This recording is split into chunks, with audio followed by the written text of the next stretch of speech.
Hi, Michael. How are you doing today? I'm good, Barry. How are you? I'm doing very well.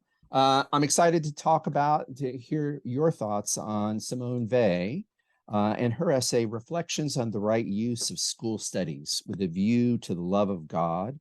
Weil was a French philosopher, political activist, and mystic. Um, Christian mystic, Catholic mystic, although her relation to Catholicism was French Catholicism was complicated because the situation of her life and a French life in the 1940s, which is when she lived, was obviously under Nazi occupied France was difficult and complex, not surprisingly. Why are we focusing on this essay? Weil's religious meditation focuses on the concept of attention.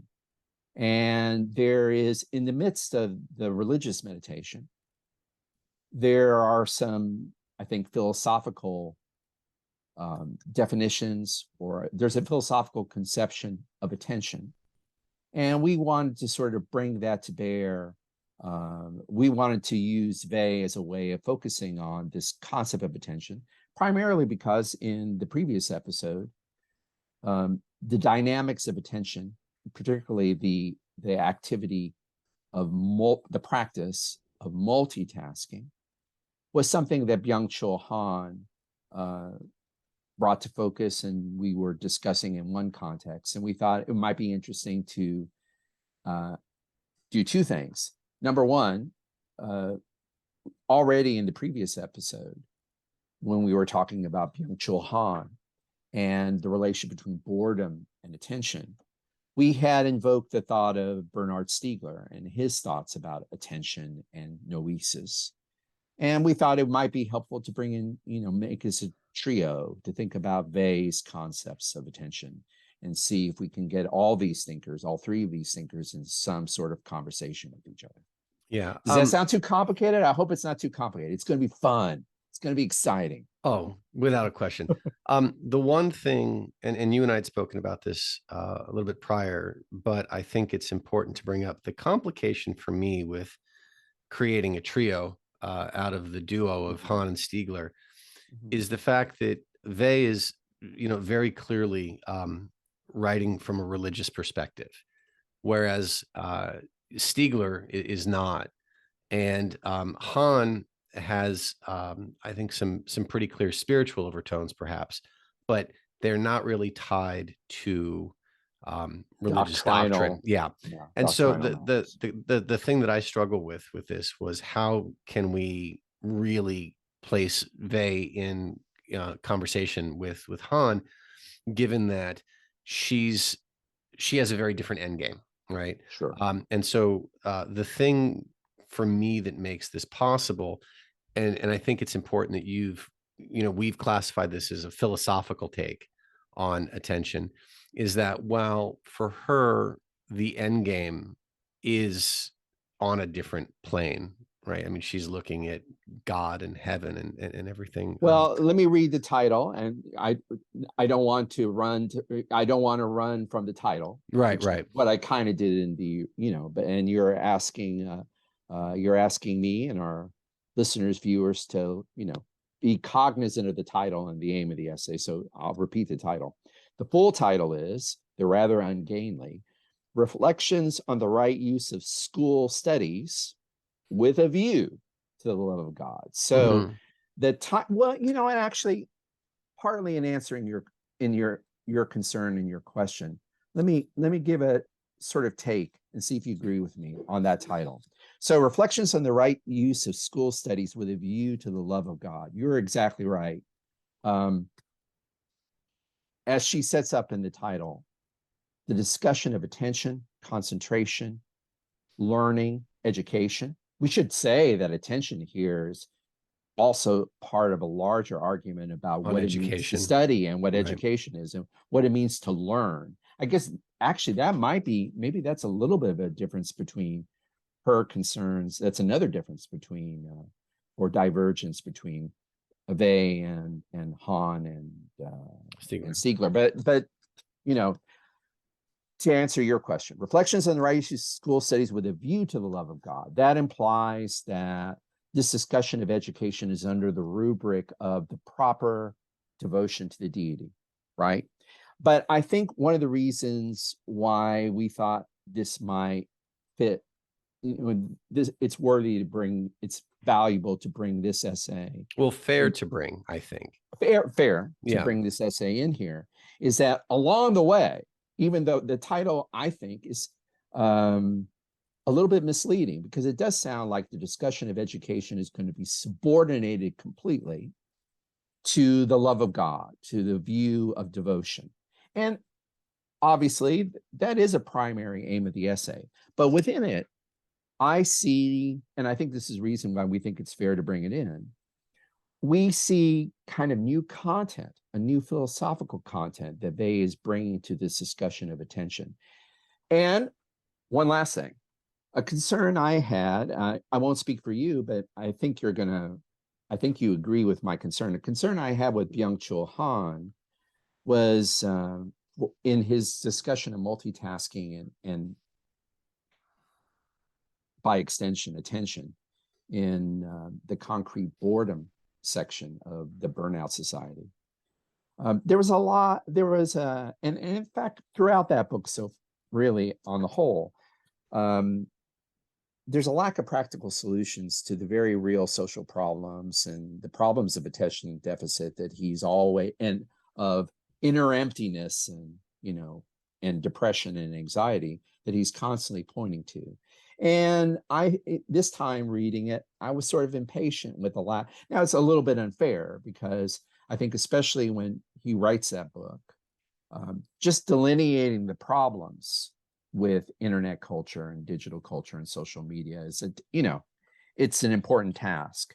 But reading it now in 2023, I think we were both concerned that there's a lack of, so what? Okay, I know that, or there's a frustrating feeling of, well, yeah, I know that we have a problem. How do we address this and get to possible provisional solutions? And the reason why we really brought Weil in the first place in this, the reason why we were talking about Stiegler, actually, for that matter, last time, is we were thinking that these are thinkers who address the problem of attention and attention deficit and of learning and of creativity, but seem to have more practical, I guess, more nuance, more of a sense of how to remedy the problem, as well as a diagnosis of the problem. Yeah, I think part of that is wrapped up in their conceptions of the way that we can turn attention into something productive. Productive. Right. So for Without Han, it being the bad kind of productive that Byung Chul Han talks well, about. no, but I think it even plays for Han. I mean, if you think about, if we line the three of them up in the order of Han, Stiegler, Weil, right? Han's attachment to boredom is a very sort of passive one, in the sense that boredom isn't something that we do anything with. We're supposed to just be bored, and out of that boredom comes some sort of enlightenment or epiphany. So I don't think that any part of his agenda is action focused. There's nothing for you to do other than to be bored. And I think that perhaps it speaks to the nature of being so plugged in that we want and feel the need to be moving or doing something, right? Stiegler is a step beyond that. For him, noesis is sort of like a stepping outside or an unplugging, but that itself is a verb, right? To unplug something. There's action in what he's asking us to do so that we can, be away from what this is word, reticulation, right? Like this, so that we can be unplugged, literally. Weil's approach, and to get back to the question of how do we legitimize or justify a religious text with a spiritual or secular text, is that Weil's take on attention is action. It's very different in principle than what Han is asking. Han is saying, look, you need to be bored. You need to not be doing all this stuff.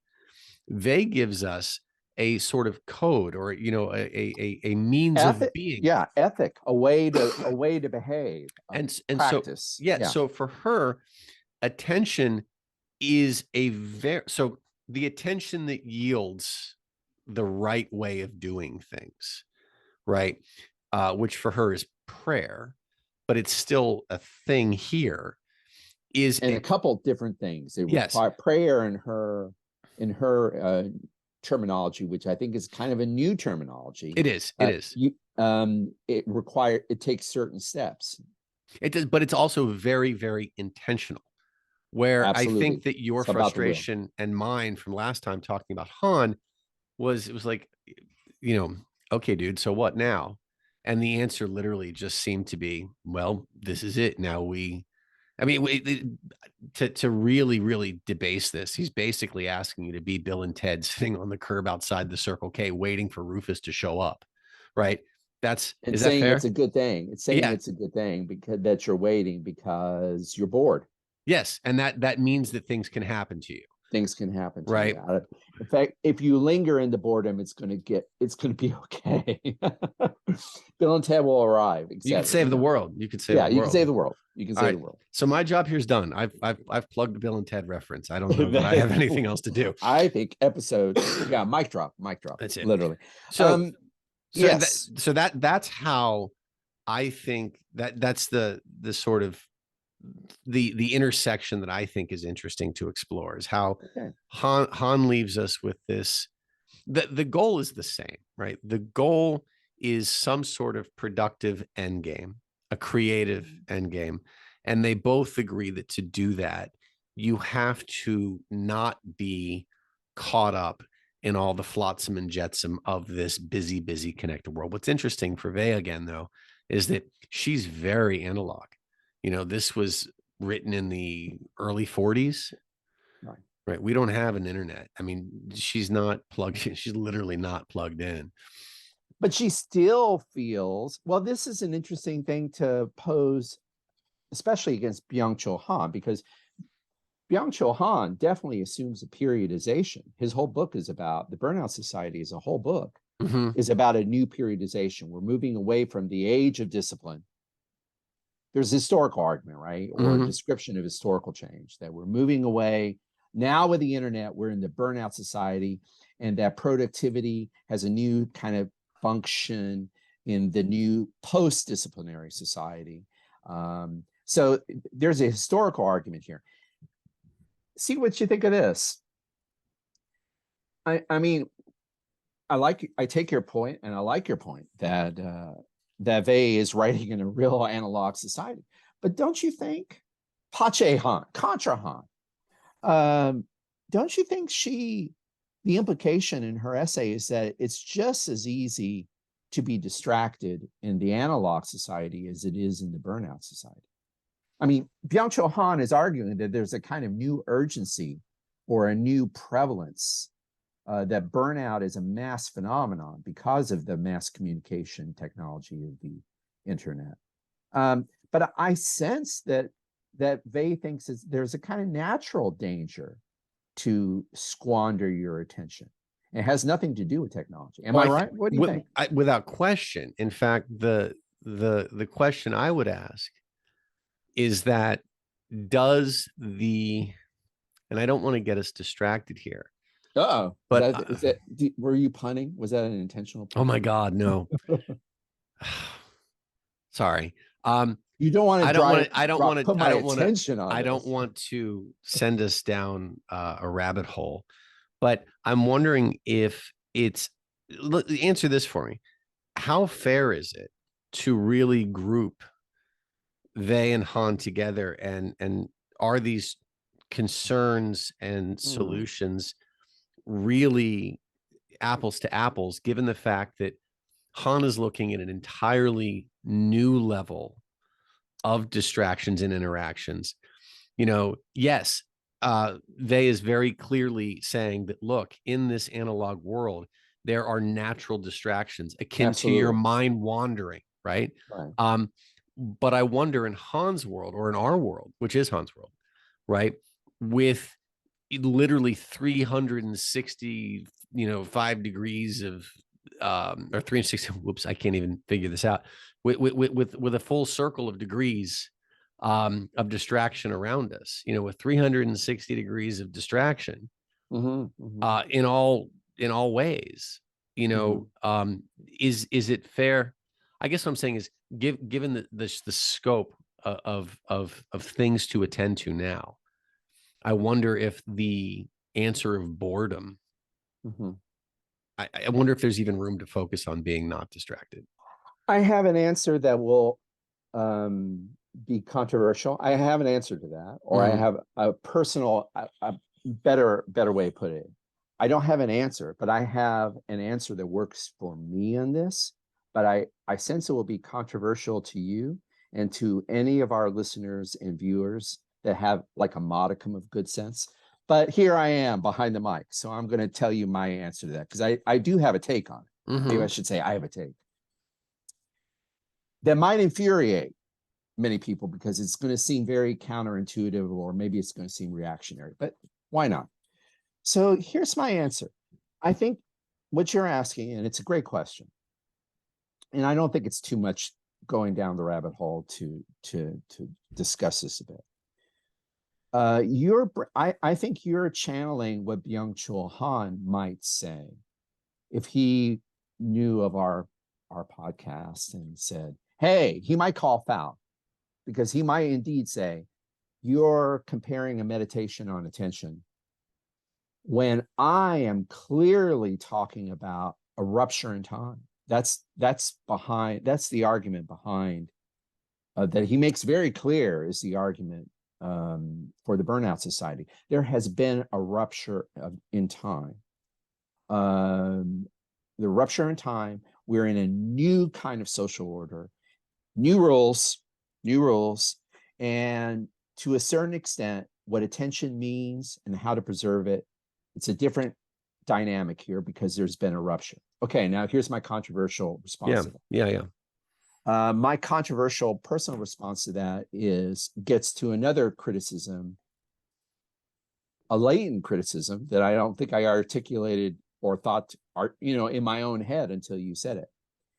One of my worries about Byung Chul Han is, granted, we wouldn't have this effing podcast if we didn't believe there was something qualitatively new about 2023, about internet in 2023. We wouldn't have this podcast. So we're on board with him. Still in all, I feel that Byung Chul Han, and he's not alone in this, maybe overstates the case.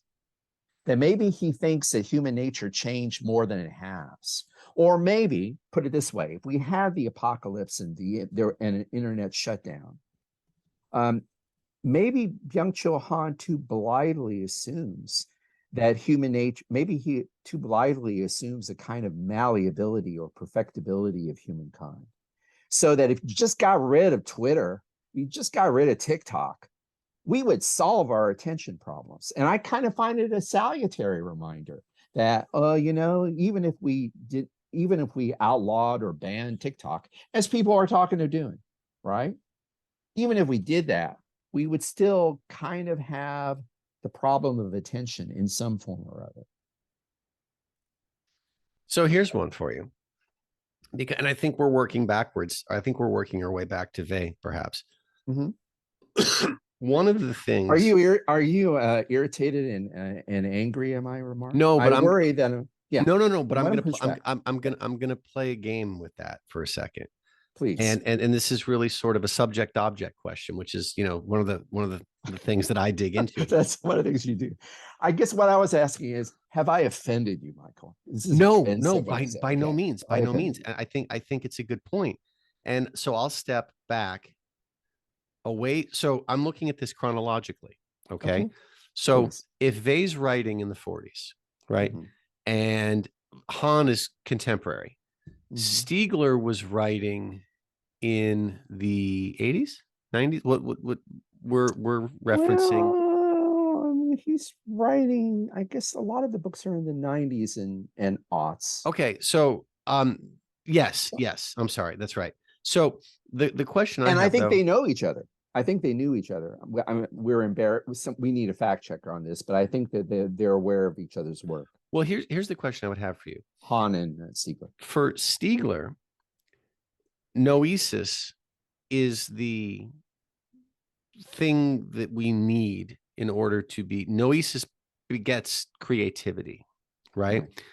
And the key to a noetic moment is to step outside of that, of the busyness of life, and to through mental activities that don't seem to be at first sight productive, right?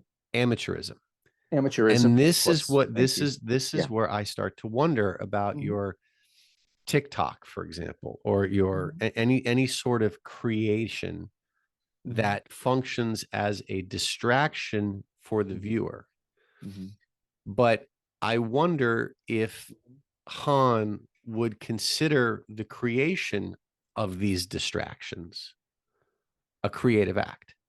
And so this gets to saying, well, if we're in this new era, we have this rupture in time where we're now in this new era, and we are literally so beset by distractions that the answer to coping with them and then towards having creative moments is just boredom, to be over and done and past these things, so that we don't have them, as active participants in our consciousness. I wonder if it's not some sort of vicious circle where this creative moment manifests itself in the production of artifacts that then become distractions for other things. And so I'm wondering if Stiegler might call that creativity, right? Like, which side of the coin are we looking at? And so for both of them, the idea is to step outside. For Stiegler, the idea is that you should indulge in something, but it has to be not serious, not productive in terms of, how do I want to say this? You got to have to help me out with this a little bit. But Stiegler's approach to noesis is amateurism, or that's one of the routes. That's something he has really in common. The more you talk about it, that's something that connects to one of the most surprising for a religious meditation on education. That ties in directly with the concluding movement of the Reflections essay, because she is at pains to say that even though attention is arduous, waiting can be arduous or requires an act of will, that the end product has to be joy and pleasure, the kind of joys and pleasures and activity that you do when you're off the clock, so to speak, when you're engaging in an amateur activity for the love of it, right? Amateur. You're indulging in an activity for the love of it. I mean, that's a very helpful side move, Michael, because that really connects us. You made me see a connection between Weil and Stiegler that I hadn't totally missed. In his elevation, in Stiegler's elevation of amateurism, what does he like about amateurism? You're doing it for the love of it. And that's exactly Weil's concluding point, that the end point of this is it's not asceticism, even though it's tied to religious, the view to the proper love of God. The end point is, in Weil's view, is joy, and the joy you get when you're doing things you love to do. Right. The object of that love is just different. So that's the, I guess. Well, I didn't mean to digress you. You were talking about amateurism and Stiegler with a view to go somewhere else. I think that you got me where I was. I think that you got me where I was trying to get, and probably got me there much more quickly than I would have without that. So I guess that's my question, though, about Han, is that have we crossed over something? This was supposed to be the episode on Simone Weil. We are spending quite a bit of time discussing Han here, which I think is fun. Luckily, your last comment got me to mention, and I don't know, we might have not mentioned it earlier, but it's really important that, reflections on the right use of school studies with a view to the love of God. This sounds like this is going to be really painful. that's not the thrust It's of her essay. joyful. It's It's joyful. about joy. It's about amateurism. The fun of amateurism is that you're off the clock. You're doing it because you love to do it. Even if you get paid for it, it's not the point. By the way, I would also just one sentence or two about the difference between Stiegler and maybe Byung Chul Han, which is, I think, where you were going. When you were talking about TikTok, and well, I don't want to distract you where you're going. I'll make a point that I wanted to return to TikTok and Stiegler, but I don't want to keep you from where you're going. So if I have a chance to insert it, fine. If not, not. So I'll let No, you go ahead.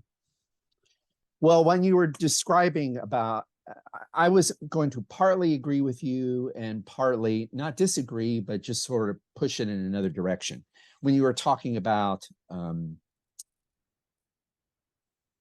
you posed a couple of very interesting questions. One of them was, might Byung Chul Han, or should Byung Chul Han regard the creativity, and maybe should Stiegler regard the kind of creativity that goes into constructing a cool meme or a cool TikTok?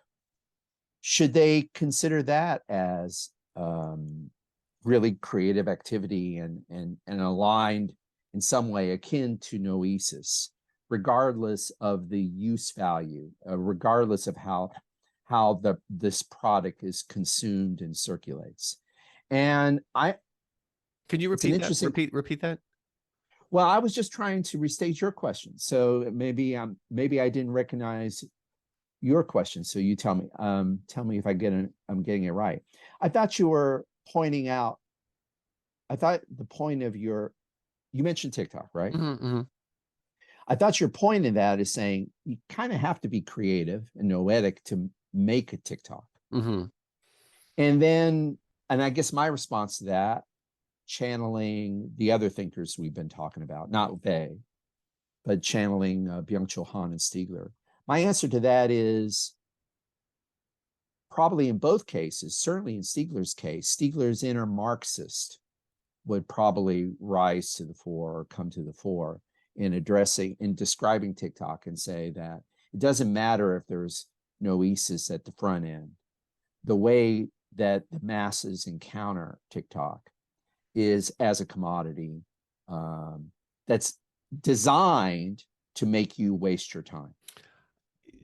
I think Stiegler would argue that it's a one-way door. It's a one-way door, exactly. Yeah. And I think that Han, and here I think maybe Han and Weil converge here a little bit. Han, I think, would argue that watching the TikTok, engaging with, and it doesn't have to be TikTok. I mean, it could be anything, right? Okay, I got you. Is going to be the kind of thing that will get in the way as long as we're actually paying attention to it, right? If you can be, if you're truly bored and it's playing, it doesn't matter. It does not have your attention. You can then be productive out of that boredom. That boredom clears a space, if you will. So here, I think they was very clearly talking about TikTok when she says, above all, our thought should be empty, waiting, not seeking anything, but ready to receive in its naked truth the object which is to penetrate it. All wrong translations, all absurdities in geometry programs, all clumsiness of style, and all faulty connection of ideas in compositions and essays.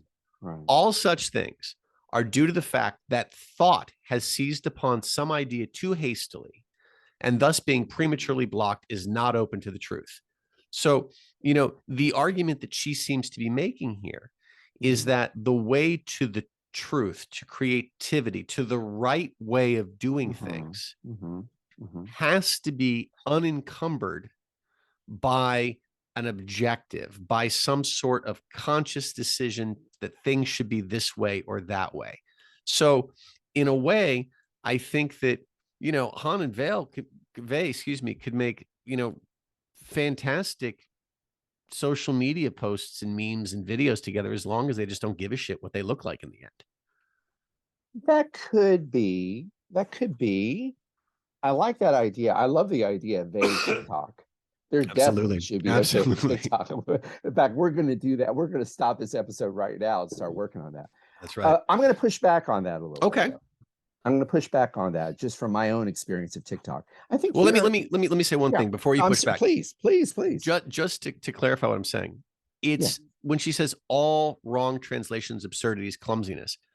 The way I'm reading that is to say that when you become too deliberate, in other words, you're trying too hard. These become stylistic concerns for her, right? That it's clumsy, it's awkward, it doesn't fit. That real, genuine productive creativity cannot be trying to fit a certain mold. I wasn't going to push back against that because I think that is a great. I was going to push back on the idea that that argument, absolutely, that's a great description of her ideas about the goals of thinking. Okay. And the goals of attention. I wasn't pushing back against that, but I do feel what I was pushing back against was I guess too lingering an equation of what Vey is talking about with TikTok, because there's something primary about TikTok, my experience of it, that makes it antithetical to what Vey is talking about.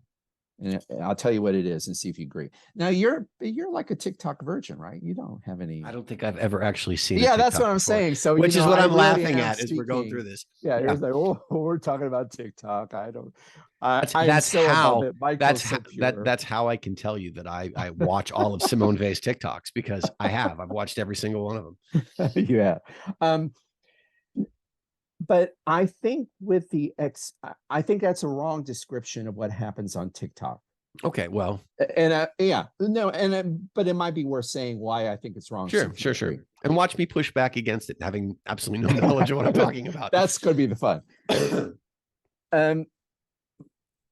I think that and this I feel I think they would take this negatively.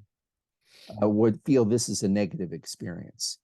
In TikTok, you're not really lingering in your boredom. No, they're short, right? They're short. They're incredibly short. And so time isn't so much. Oh, go ahead. Well, just a quick question for you, though. I'm not looking at this as an individual creation. I'm looking at this as a platform. Okay. And so for me, because I lied, I have seen TikTok. I've just never actually lingered. I mean, if you've been on other platforms now, my wife will show me from time to time. She'll like look at this. But the point is, it's like saying, so take a different platform for a second, right? Okay. You can look at something like Instagram, and you can look at one particular person's Instagram feed, or you can just get sucked into the whole of it. Yeah. Okay. Where you're beset with one thing after the next, after the next, after the next. And it all becomes sort of this larger experience of this platform. And in that regard, I think that you can look at this and say, well, there is a style or a theme to this. There's a way of doing this properly. There's a way of doing this improperly. There's certainly a way to be bored with this. In fact, I would argue one of the hallmarks of these platforms is that they are incredibly, incredibly boring, yet somehow they just suck you in. So it's this non-Han boredom where you can't pull away. Right. But there's absolutely nothing useful coming out of it. Once you shifted from TikTok to the description of other platforms, my pushback fell away, because I think and in fact, you just said what I think they would, her criticism or her unease with all the platforms, is that they're boring, but they're addictive in a particular way. This is really okay. This is true for me on TikTok. This was what I was about to say, but as you were just suggesting, it might be generally true of all social media platforms. They're boring, but you stick with them. They're addictive because they're boring, especially with TikTok, but I think this is kind of implicit everywhere. you think the next one I get to It's lotto. is going to be the money. It's That's lottery. the money. That's Yeah. the lottery. So it's money, the next one I get to. And so that's what you're addicted to. That's not emptiness. And as you say, I thought you weren't saying that, but you were saying that. Mm-hmm. So we're in total agreement. And I think that would be on what I think they would be hesitant about in social media phenomenon. Yes, it's boring. And Byung Chul Han too, I guess. Yes, it's boring, but it's not a creative boredom. Why? Because you are always convincing yourself that the next one will be gold. Or at least worth your time. So you're in search of that fix. Mm-hmm. And it's an interesting, we don't need to go down this road, but it's interesting how it resembles a fix and how it also diverges from a fix. Because with a fix, one assumes if you have good stuff, it's going to work. Mm-hmm. That you might perpetually be searching for a fix if you're doing the social media scroll. Mm-hmm. And so the difference here then, I guess if we can bring our three contestants back in, right, is bring them back in, right? Stiegler would argue, look, you got to step away. You got to put your phone down, right? That if you want to be creative, you have to step outside of this connection and sort of go play the tuba somewhere. Play it poorly, but play it because you love it. I agree. Right? Han would argue that maybe you don't need to step away from it, but you need to just be you need to be willing to not attend to it. You need to get to a place where you're bored to the point where you're no longer seeking that fix. Right? You can just be indifferent to whatever's fate, like, sort of glass over, if you will. In this sort of scenario that we've created, right? Wei's looking at this maybe and saying, you have to be very, very careful about what you're looking at. You have to choose to ignore certain things that don't serve your ends. You can't actually have an end. You have to be open. You have to be open. But what you just said was really important. What did you say? That, you can't have an end, but right before that, you said something that you have to be searching for the right thing, something like that. You have to be open to the right thing. You have to be open to the right thing. I want to return to that because I think that's my takeaway from Wei. Well, that's sort of what I'm trying to work out here, right? Is that for Wei, you have to be open to whatever this inspiration is going to bring you. You can't search for a particular inspiration because now you're tied to the wrong things. You're leading the charge, and you can't be generative of the thing, right? There's a massive distinction between what we are and what God is, and anything that comes from us is definitely not God if it comes from us. Therefore, it's the wrong thing. So to put Wei in front of a social media feed, right? You have to be careful what you attend to. You have to be deliberate in your focus. Deliberate, willful. Yes. Right. There's a right way of doing this, but do we ever figure out what that right way is other than just to be open to what is not from you? I think by definition, she cannot say what that right way is because she doesn't want to prescribe. Right. Okay. So that makes sense. And that makes sense. I'm ready to give a takeaway that actually that relates totally to what you just said about. Okay. What you got? But before we do that, in our waning moments here, I don't know if we want to talk about this now, but maybe this is something I want to tag for another episode. In fact, I think I don't want to talk about this now. I'm going to raise it, but then I'm going to forget to talk about it. But I wanted to tag it here in public in this conversation. The more we've talked a lot about Stiegler in this episode. Mm-hmm. And, as we've been talking about Stiegler, we've both been using the terms, he wants you to step outside, to critically step outside. We invoked his championing of amateur activities. And boy, look at the title of Wei's essay. Another connection between amateur, ammo, love of the lover of things. And then again, Weil, direct connection, reflections on the right use of school studies with a view to the love of God. So there's a big convergence here. So as we've been talking, so we bring in Stiegler in ways that I've been surprised about how much we brought Stiegler in here and how relevant he seems to Weil. But you know, we've been assuming that he asks us to unplug. And the more we talk about that, I'm trying to think of specific references. I think we use that term, that he asks us to step outside and to unplug. Yes, he talks about amateur and champions. I think that's the right word, amateur activity. But does he ever tell us to get off the internet?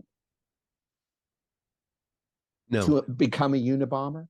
no, Does he ever I don't think so. Unabomber? I don't mean to say that. You know what I'm saying? Yeah, You yeah, know, yeah. like to detach, to purge, To to whatever. fully separate Yeah, yourself. yeah. I don't, Separate. Thank you. I don't think so. I think that, That's and I, worth remarking, if so, right? yeah, That's worth I remarking. don't think that's part of his solution. I think that we read Stiegler with Crary, and so those two kind of get me crossed up a little bit. But if I recall correctly, Stiegler's argument was more about the connections among everything and the need to sort of divest yourself from some of those connections because it creates a feedback, a loop that becomes toxic. I don't think that, no, I don't think that he's looking at fully unplugging. I think that he's looking at sort of disrupting. I think he's looking at disruptive practices, alternative currents of thought, like you're saying. And I think it's in that context that he presents the idea of amateurism and the ideal of amateurism activity. Like one of his examples, so this won't be too abstract for listeners, viewers, is like the amateur filmmaker. He talks about the factory in the north of France. I can't remember the region, but he talks about how, you know, they got film equipment and they sort of became on, you know, in their off time, amateur, i.e. almost professional, like expert filmmakers and documentarians. And it's that kind of activity of practices, work practices. And this is another thing that work practices that he's interested in. That's another convergence with Weil, because there isn't a board in Han, there's a kind of boredom work binary. And here, and I think with in Weil and in Stiegler, I think there's this idea that work, properly defined, like the work of the amateur, that's a positive thing. That isn't boring. That is the right use of attention. Yeah, there's no, They doesn't worry about boredom. She worries Doesn't worry about boredom. In fact, quite the Yes. opposite. She worries about distraction that takes you away from the Away right from- way of doing things. But there's never this moment of inaction or inactivity. There is always a focus and a sense of movement in either the right direction or the wrong direction. But there's no stopping here. Well said. Okay. So what's your takeaway? Or was that? Let's do it. Yeah, no, no, that was a digression. It had to do with Stiegler, but my takeaway is directly related to your point prior to the Stiegler discussion thread. I just want to draw attention to what you were drawing attention to in Weil, the deliberate character of attention. That's another thing she brings to the table that's not there in the Byung Chul Han thing. That the kinds of attention that she wants to describe, that she wants to deem proper, it's accompanied by other patterns of thought. And here's just a passage from very near the beginning of her essay. When we set out, and it has to do with the intentionality, the deliberateness that you were speaking of, that you thought was, you know, there and present in Weil's phenomenology of attention in distraction. When we set out to do a piece of work, it is necessary to wish to do it correctly. So that wish is prior to everything. The Mhm. wish, and it's a specific wish. I want to do this work. She doesn't shy away from the idea that it's work. No. She just doesn't want to say it's not painful. She wants to say, she says study is work, but it's not painful labor. When we set out to do a piece of work, if we do it right, when we set out to do a piece of work, it is necessary, as a preliminary, I read it, it is necessary to wish to do it correctly because, yes, it is a necessary preliminary, because such a wish to do it correctly is indispensable in any true effort. That's kind of, that's her contribution to this subject, this idea of a kind of willful paradox. It's a paradox, right? Because you're trying to reach this empty state, this vacuum state, but you have to go into it with a very concerted wish to elevate yourself and to do the thing correctly, to do whatever is at hand. And that's one at hand. Excuse me, this very deliberate wish to do whatever it is that you need to do correctly. That's very much part of her front loading. Mm-hmm. Yeah, I think if you go even in that same paragraph, you just follow her Yeah. 2 sentences further. Underlying this immediate objective, however, our deep purpose should aim solely at increasing the power of attention with a view to prayer. As when we write, we draw the shape of the letter on paper, not with the view to its shape, but with the Yeah. view to the idea we want to express. So The for her, idea, right. it's not, I want to get the job done in this very quick, immediate, Right. sort of, I'm not getting the job done. I'm getting the job done correctly. yeah, it's not about mass production. It's Right. about the view to the idea we want to express. And I think this gets us back to our inner desire, our concerns. What are we trying to do? This idea of And it gets us amateurism or back love to again. Yeah. Exactly. That's where I was going. It gets us back to Stiegler's notion of the amateur and how the amateur works. Absolutely. Yeah. And maybe last point, just because we didn't talk about it. But this is really kind of key to this, gives you a sense of her project in the essay. The aim of increasing attention in our school studies. She's very adamant. She doesn't want to make great mathematicians or writers or whatever. No, that is a secondary, tertiary concern at best. Tertiary concern. What she's concerned with is this practice of attention. And what she says often, early and often in the essay, I don't care what you're paying attention to. You can always use this method and activate this particular understanding of attention. Always. Regardless of the subject. Well said. Very visual gestures here. Yes, will translate very well on Spotify. For those of you listening, throw your arms in the air. Barry, as always, I think this has been fun. This was the sort of smorgasbord episode. This was not the Simone Weil episode that you had introduced. This was the attention episode. It was the attention deficit episode. Michael, did you have a takeaway, or I think you gave your takeaway though. No, my takeaway is that the distinctions between Han and Weil and Stiegler are not nearly what I guess coming in, I was looking at Han arguing that we need boredom, which was this sort of contextual occurrence, if you will, and Weil arguing that we need this focused attention, which is the result of certain very deliberate actions. And I think that when you sort of extrapolate what each means, there's less difference than I had suspected originally. It was kind of an interesting happenstance of this discussion. And my real takeaway for this episode, very briefly, is yours. I especially saw a convergence. I was surprised by convergences, which I didn't expect.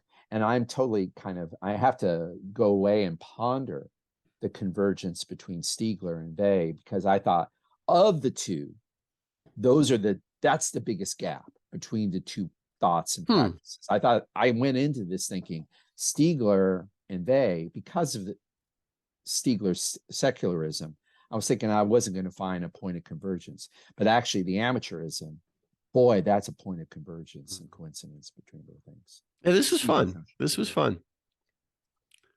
All right. Well, we hope you've had fun too.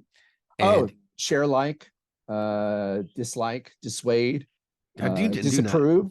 They should have a disapprove button, right, on Spotify or YouTube. We disapprove of this. Dislike is too weak.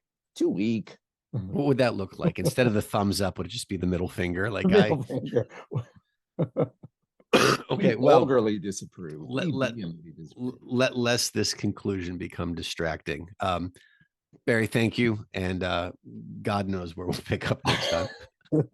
And we'll do this again somehow, some way. Absolutely. Bye-bye. Take care. Take care.